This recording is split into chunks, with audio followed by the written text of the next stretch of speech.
Hi guys, I would like to explain about magnetism and matter. Okay, coming to next one, Coulomb's law for magnetism.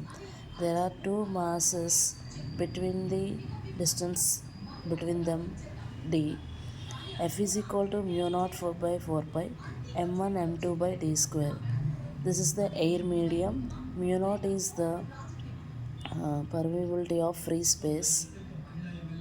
Epsilon naught is also permeability of free space, but m1 and m2 there are two masses and d is the distance between them.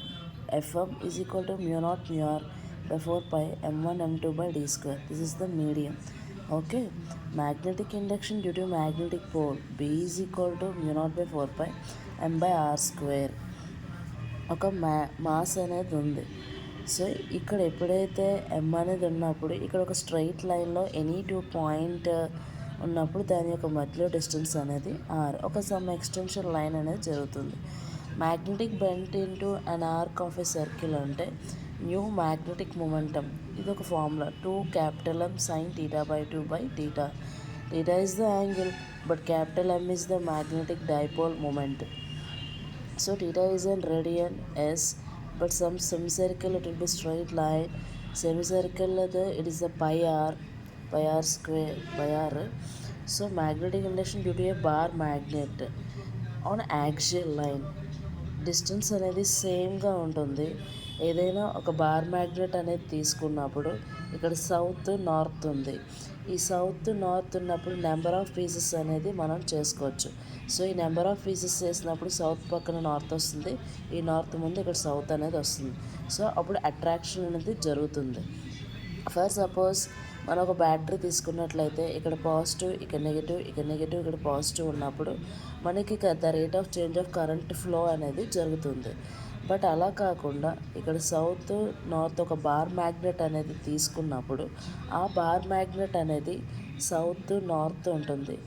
అది ఎప్పుడైతే number of pieces అనేది చేసుకుంటూ వెళ్తూ ఉంటామో so ఇక్కడ ఏమో m/2 అవుతుంది. 2 pieces చేసి ఇది m/2, ఇది m/2 అవుతుంది.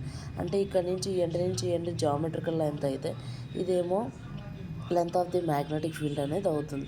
సో అందువల్ల మనకి బార్ మ్యాగ్నెట్ అనేది ఒక 5 సెంటీమీటర్స్ లేదా 10 సెంటీమీటర్స్ అలా ఉంటుందన్నమాట. సో మ్యాగ్నెటిక్ ఇప్పుడు ఏంటంటే బిఏ అనేది bar magnetic induction due to bar magnet on axial line. mu naught by 4 pi into 2 capital M small d by d square L square whole square parallel to capital M bar అనమాట.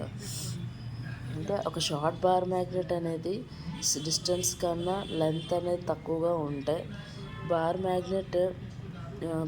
Magnetic induction due to bar magnet first on axial line mu naught by 4 pi 2 m by d cube అనమాట short bar మ్యాగ్నెట్లో. అది equal లైన్లో అయితే mu naught by 4 pi 2 capital M small d by d square plus L square whole power of 3/2. ఇది anti ప్యారలల్లో ఉన్నప్పుడు అనమాట. So small d less than L. So అంటే ఏంటి, magnetic induction due to bar magnet on and equatorial లైన్లో ఉన్నప్పుడు ఇలా ఉంటుంది. సో ఇది పర్పెండిక్యులర్ బార్ మ్యాగ్నెట్ హారిజంటల్లో ఉంటే బి అంటే magnetic induction due to bar magnet on equatorial line అనేది పర్పెండిక్యులర్గా ఇలా హారిజంటల్, ఇది వెర్టికల్గా ఉంది. సో అలా ఉన్నప్పుడు small d less than d. అప్పుడు ఏమవుతుంది, magnetic induction due to bar magnet on equatorial line equal to mu naught by 4 pi into m by d cube. ఇప్పుడు dipole capital and external magnetic field అంటే be bar అనేది ఒక uniform ఉందనుకోండి, అప్పుడు force ఏమవుతుంది, summation of 0 అవుతుంది. అంటే ఏంటి, summation of torque bar equal to may not be 0. అది టార్క్ బార్ అనేది అయితే 0 కాకపోవచ్చు, బట్ ఫోర్స్ అనేది మాత్రం 0 అవుతుంది. Dipole may have rotation motion, ఎందుకంటే డైపోల్ అనేది రొటేషన్ మోషన్లో ఉంటుంది కాబట్టి. So be bar is non uniform, summation of F bar and summation of torque bar equal to may not be 0. So torque bar అంటే ఏంటి, డైపోల్ అనేది torque bar అనేది ఎం bar plus V bar. ఇది వెక్టార్లో ఉంది కాబట్టి ఎం అంటే మ్యాగ్నెటిక్ డైపోల్ మూమెంట్, బి అంటే magnetic field. So torque equal to capital M into B sine theta. అంటే potential energy U is equal to M bar cross M bar dot B bar. అంటే ఒకవేళ vector bar తీసేస్తే minus M into B constant angle అనేది వస్తుంది.